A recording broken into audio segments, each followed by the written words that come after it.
हिंदू हिंदू बन के रहे सानू कोई परेशानी नहीं, सिख सिख बन के रहे कोई परेशानी नहीं, काफिर काफिर बन कर रहे, हुजूर के बारे में किसी को बात करने की इजाजत नहीं है। हाँ, ये हमारा मसला समझो, ये हमारा कानून समझो, ये हमारी गैरत ईमानी समझो, ये हमारे ईमान की जान समझो।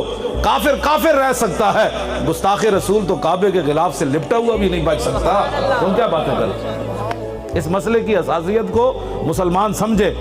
बदकिस्मती से 1400 साल के अंदर इस दौर में उम्मत दो हिस्सों में तकसीम हुई है हुजूर के मसले में। 1400 साल उम्मत हुजूर के मसले में दो हिस्सों में तकसीम नहीं हुई। हाँ बिल्कुल, दो हिस्से उम्मत कभी तकसीम नहीं हुई।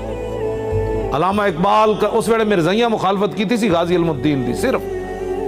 अलामा इकबाल भी इल्मुद्दीन ना जा खड़ा होया, कायद आजम भी नाल खड़ा होया, पीर जमात अली शाह साहब भी खड़े हो गए, दीदार अली शाह साहब भी खड़े हो गए, पीर मेर अली शाह भी नाल खड़ा हो गया, मौलवी जफर अली खान भी नाल खड़ा हो गया।